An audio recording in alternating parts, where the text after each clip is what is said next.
Today we are going to show you how to link files into a Revit model the right way.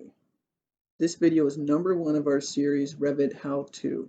In this series we will go over everything that's involved in creating a Revit project. Alright, for this tutorial we are a plumbing firm looking to coordinate our plumbing design with the building.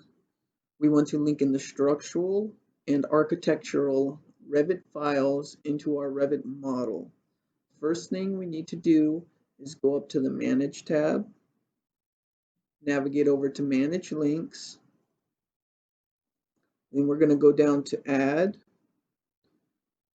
We're going to go to the links that we want to add in. If we go down here and look next to Positioning, we'll see that there are multiple options for positioning. For the most part, we always want to use internal origin to internal origin. There may be situations where you use by shared coordinates, but only if we know that the design team that made the files we are linking into our Revit model are also using a shared coordinate system. So for now, we're just going to do internal origin to internal origin, open it up. Now we're going to add in our structural. Okay, now that we have the two files we want linked into our model, good to go, you're going to see under reference type, we have two options, overlay and attachment. You always want to use overlay because if you put it on attachment, not only is it going to bring in the link, but it's also going to bring in any links that are associated with that link in its file. Let me show you what I mean. Right now we're going to go over to the architectural link that we just loaded into our model. We're going to go to his manage links and we're going to see that he has the structural wrongly referenced in as an attachment. So now what's going to happen, since we just loaded that into our model, when we go and hover over our links, you can see architectural and structural grouped together. And we do not want this because we need to bring the architectural and structural link into our model as separate links. We want to do the same process for anything we link into our model. To fix this, we need to go to the architect's Revit file and set his structural link to overlay. Go ahead and hit OK, save it, and then we go ahead and reload it in our model, and then it'll show correctly. Now over here on the right, we have the options for relative or absolute path type. We want to use relative because this gives us more flexibility if we want to move our model and its links together to another file location and still stay connected.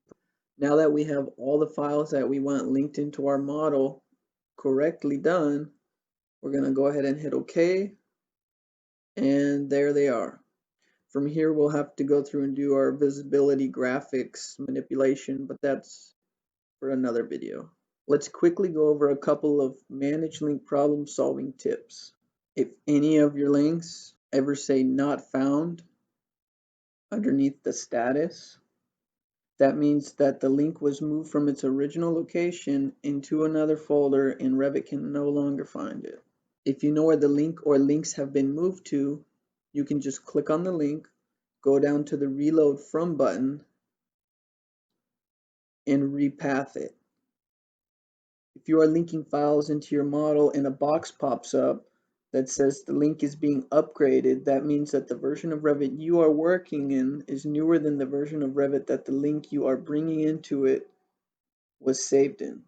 To avoid this from happening, as it can take time for each link to update every time you load it into your Revit model, you can simply open the linked file or files in your newer version of Revit and hit the Save button.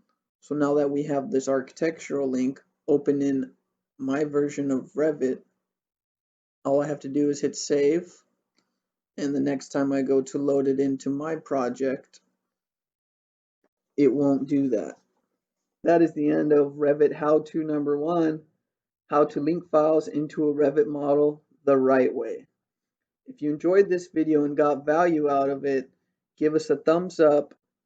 If you liked or did not like it, leave us a comment. If you want to see more content like this, please subscribe, turn on notifications so you do not miss any videos as they come out. We really appreciate any comments and will do our best to get back to anyone that wants to collaborate, as we intend for this channel to be a great resource for anyone looking to learn, as well as share their knowledge of BIM. As always, remember to do the best you can do at everything you pursue.